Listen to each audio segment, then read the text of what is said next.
Hello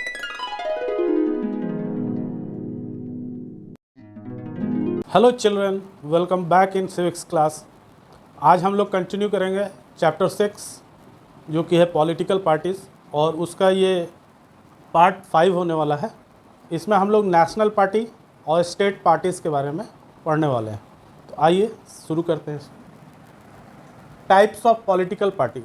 तो दो तरह के पॉलिटिकल पार्टीज़ होते हैं, एक तो नेशनल पार्टी है और दूसरा स्टेट पार्टी। तो पहले हम लोग नेशनल पार्टी के बारे में समझते हैं। Every party in the country has to be registered with the election commission. Every party, चाहे वो स्टेट पार्टी हो चाहे वो नेशनल पार्टी हो, सभी पार्टियों के लिए ये ज़रूरी होता है कि वो इलेक्शन कमीशन के पास अपना रजिस्ट्रेशन करवाएं। जब तक वो अपना रजिस्ट्रेशन नहीं करवाएंगे तब तक ये पार्टी के रूप में वैलिड नहीं होंगे। जब उनका रजिस्ट्रेशन हो जाता है उसके बाद all the parties are given a unique symbol by the election commission. उसके बाद इलेक्शन कमीशन जो है उनको एक विशेष प्रकार के सिंबल जारी करती है जो उनका चुनाव चिन्ह होता है, और उसी चुनाव चिन्ह पे ही वोटर्स उनको वोट डालते हैं। जो वोटर्स पढ़े लिखे नहीं होते हैं वो सिंबल देखकर ही उस पार्टी को पहचान पाते हैं कि पहचान पत्र में या ईवीएम मशीन में वो सिंबल्स लगे रहते हैं, और उनको देखकर ही वो वहाँ पे बटन दबाते हैं या अपना मुहर लगाते हैं। तो ये एक यूनिक सिंबल जो होता है वो आफ्टर रजिस्ट्रेशन उनको दिया जाता है। These parties are called recognised political parties. Registration हो जाने के बाद और उनको सिंबल मिल जाने के बाद उनको एक रिकॉग्नाइज पॉलिटिकल पार्टी हम लोग कहते हैं कि अब ये पार्टी जो है वो इलेक्शन कमीशन के यहाँ इसकी रजिस्ट्रेशन हो चुकी है, इसको एक सिंबल मिल चुका है जो एक यूनिक सिंबल होता है। उसके बाद हम ये मानते हैं कि अब ये एक रिकॉग्नाइज्ड पॉलिटिकल पार्टी हो गई है। अब हम लोग ये समझते हैं कि नेशनल पार्टी किसको कहेंगे। ये तो बातें सामान्य रूप से सभी पार्टियों पे लागू होता है कि उनका रजिस्ट्रेशन जो है वो इलेक्शन कमीशन के यहाँ होना चाहिए, सबसे पहला इम्पॉर्टेंट बात है। उसके बाद इलेक्शन कमीशन जो है उनको एक यूनिक सिंबल देता है, दूसरी बात। और तीसरी बात है कि तभी रजिस्ट्रेशन और सिंबल मिल जाने के बाद ही कोई पार्टी एक रिकॉग्नाइज्ड पार्टी कही जाती है। अब हम लोग देखते हैं कि नेशनल पार्टी किसको कहेंगे, उसके लिए क्या क्राइटेरिया है जिसको एक पार्टी को फुलफ़िल करना होगा। वो कौन सी क्राइटेरिया है जिसको फुलफ़िल करने के बाद एक पार्टी जो है वो नेशनल पार्टी बनती है। A party that secures at least 6% of the total vote in Lok Sabha election. Lok Sabha के इलेक्शन में एक नेशनल पार्टी होने कोई पार्टी नेशनल पार्टी तभी बन सकती है जब वो लोकसभा में 6% वोट मिनिमम ले करके आती है। अगर वो 6% से कम वोट लाती है तो उसको रिकॉग्नाइज नहीं किया जाएगा एज ए नेशनल पार्टी। तो ये ज़रूरी है कि 6% वोट हो उसकी लोकसभा इलेक्शन में। और इसमें ऑप्शन भी है, और assembly election in 4 states and win at least 4 seats in Lok Sabha is recognised as national party. उसको असेंबली इलेक्शन में अगर 6% वोट आते हैं 4 राज्यों में इन 4 स्टेट्स, उसको अगर 6% से ज़्यादा वोट्स मिले हैं तो भी वो रिकॉग्नाइज हो सकती है, लेकिन उसको कम से कम लोकसभा के लिए 4 सीटें जीतनी होंगी। तो इसमें 3 चीज़ें आ जा रही हैं, उनको ध्यान से समझने की ज़रूरत है। लोकसभा में 6% वोट्स हो, टोटल वोट के 6% वोट हो। दूसरी बात कि असेंबली इलेक्शन में उसको 4 स्टेट्स में कम से कम 6% वोट्स हो।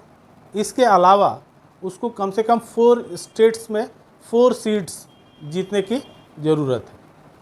यानी कि ये क्राइटेरिया अगर कोई पार्टी फुलफ़िल करती है उसके 6% वोट लोकसभा में आ जाते हैं तो वो नेशनल पार्टी बन सकती है, या 4 स्टेट्स में उसको 6% वोट आते हैं प्लस उसको 4 सीट्स लोकसभा की मिलती है तो वो नेशनल पार्टी बन सकती है।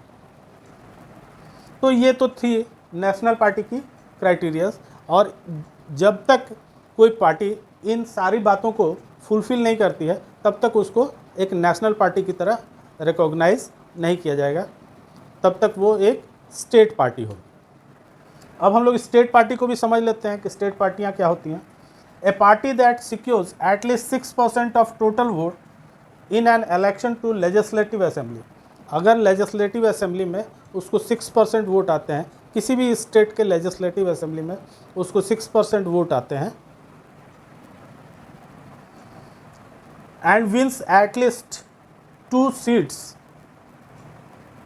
Recognise as a state party. अगर उसको 6% वोट आ जाते हैं और कम से कम 2 सीट पे वो पार्टी अपना जीत दर्ज कर लेती है तो उसको एक स्टेट पार्टी हम लोग कहते हैं और वो रिकॉग्नाइज हो जाती है एज ए स्टेट पार्टी। तो यहाँ पर थोड़ा आसान है और नेशनल पार्टी के लिए क्राइटेरिया थोड़ा टफ है। तो स्टेट पार्टी में, स्टेट असेंबली में, स्टेट के लेजिस्लेटिव असेंबली में उसको कम से कम 6% वोट चाहिए और 2 सीटें चाहिए, तब वो जाकर क्या हो जाएगी, एक स्टेट पार्टी कही जाएगी, रिकॉग्नाइज स्टेट पार्टी।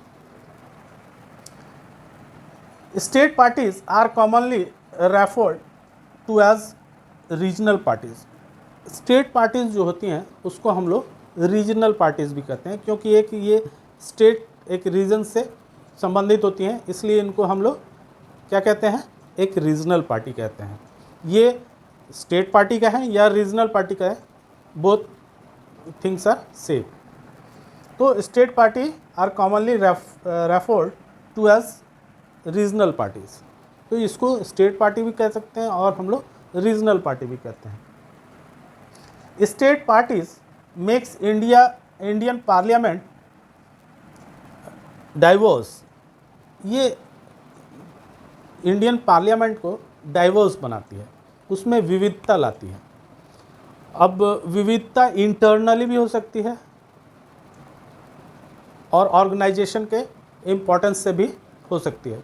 इंटरनली यानी कि अगर अलायंस बनता है, एक नेशनल पार्टी जो है उसको पूरी संख्या नहीं होती है, मेजॉरिटी नहीं मिल पाती है, तो वो क्या करती है, अलायंस बना लेती है, रीजनल पार्टीज़ को अपने में शामिल कर लेती है और एक बड़ा अलायंस तैयार कर लेती है जो 273 के मैजिक फिगर से ऊपर होता है। तो जब ये रीजनल पार्टीज़ किसी नेशनल पार्टी के साथ अलायंस करती हैं और गवर्नमेंट बनाती हैं, तो इनके भी मिनिस्टर्स चुने जाते हैं। इनको भी इम्पोर्टेंस देना ज़रूरी होता है नेशनल पार्टी को, और इसलिए इनके भी मेंबर्स जो हैं वो मिनिस्टर्स बनते हैं। इनकी जो आइडियोलॉजी है उनको भी प्रेफरेंस मिलता है।